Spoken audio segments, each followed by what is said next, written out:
What is emotional abuse? Some examples would be appreciated.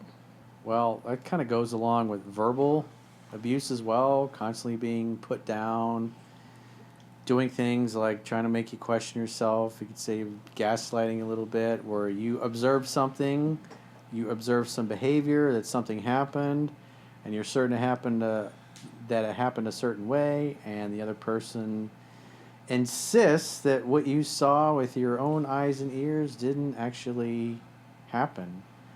So, simple things like passive aggressive behavior, girls just purposely not calling you back or leaving you your message on read, like if you're asking her out for a date and then she doesn't answer you for a few days or half a day or 24 hours because she's mad at you, say it's somebody you're in a relationship with, that's emotional abuse. That if you're in the middle of a conversation and she's mad or she gets up and leaves, I don't want to talk about it, and just like takes off and goes and does something else.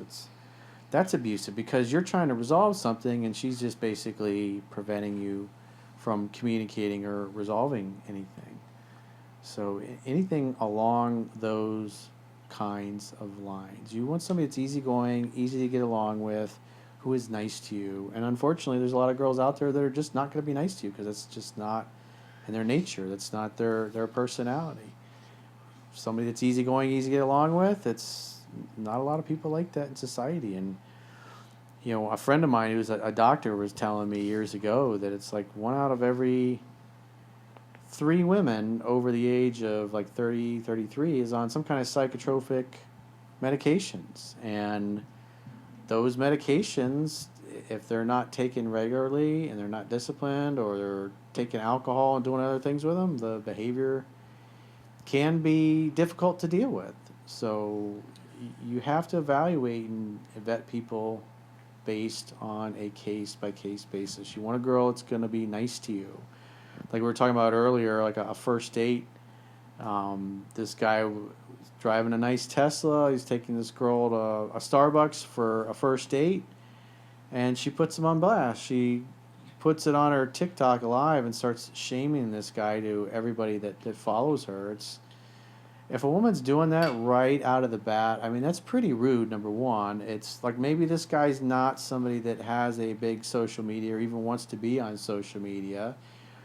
And he goes on a date thinking she's a nice girl, and because she doesn't like the date choice, she just gets on her phone and then shoves the phone in his face when she's live trying to shame him. It's when something like that happens, it's that woman is automatically disqualified. That woman's going to have a real hard time because she obviously doesn't respect men.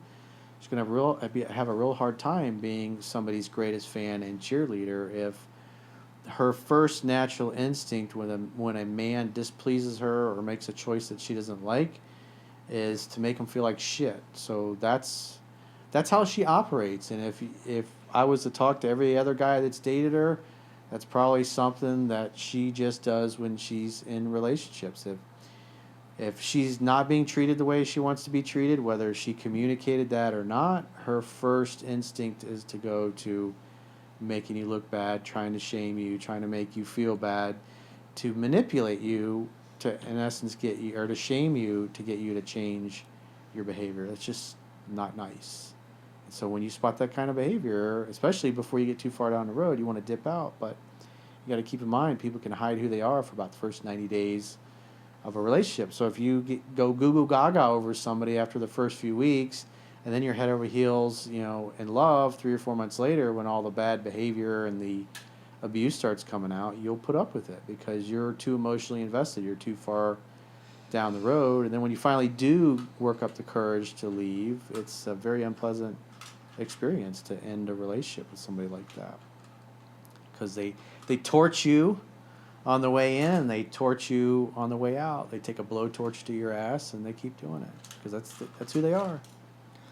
Yeah, Corey's definitely right on the 90-day thing. I've dated a few guys that have been like that. So they were nice at the beginning, and then they kind of like fell head over heels. And then after that, like I dated people for like years, and then it was like being emotionally abused. Like if I did something wrong, they would we would talk about it, but then I would try to say, well, let's talk about the things that you do. And then it would say, oh, this isn't about me. This is about you. Yeah, that's exactly what a narcissist says. Oh, this isn't about me. It's about you. Yeah, and they don't want to be accountable for the actions that they did. It's only what you have done and the wrongs that you have done. Yep. Yeah. So they don't want to accept responsibility for it, and it's horrible.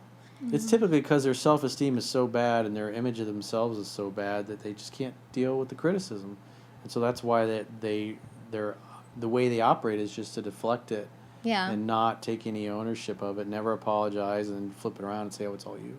Mm-hmm. Would you say love bombing is emotional abuse? Oh yeah.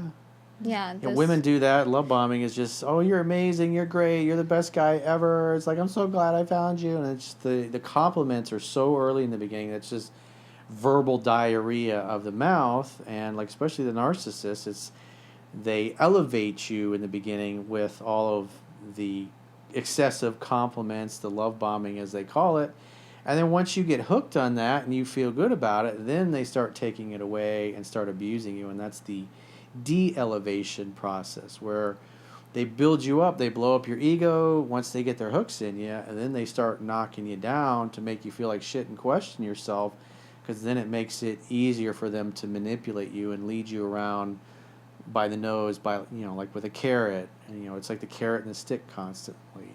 It's constantly promising more later and manipulating you. If you don't do what they want, then they take things, whether it's themselves or they take sex away from you or intimacy or just not being timely in returning your phone calls or your texts. It's like they purposely do things to make you suffer and wonder what's going on and leave you in the dark.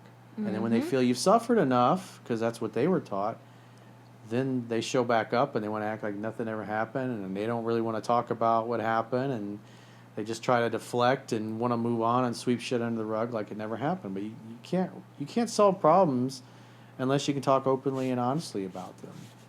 And if somebody's not gonna do that, and all you got is abuse for you, then you either put up with it or you leave and find somebody that's nice to you. And when you accuse them of love bombing, they get so offended and they're just like, no, you're just emotionally detached. Like, I actually like you. And I'm like, Well, do they like you or do they love you? what do you like about me? And then they're like, you're beautiful. That's the best question you can ever ask someone. If people don't know how to answer that question, that's how you know they Next. don't. Yeah. Like, I like your legs. I like your hair. It's so they like pretty. the outside. Right. If there's nothing that they respond to that has something to do with you on the inside or your intellect or the things that you give back to in this earth, then they're not really there for you. That's Yeah. a love bomb. It's like a blind, a shield of theirs that they're like, they like the thought of you, but really they don't know anything. Well, they about also, you. I think men or whoever's love bomb, men or women, I think they do it to try to get you to attach to them. Right. And just so you're so like you could like just latch onto them. So you are, what is Your that? identity becomes wrapped up in being with them. Yeah. And then they can pull that away from you because then you chase after them and then they're manipulating you. Mm-hmm. And they're like, wait, I never said that. I didn't actually like you that much. And you're like, huh? You were at my door every single day. What do you mean? Mm-hmm. That wasn't me.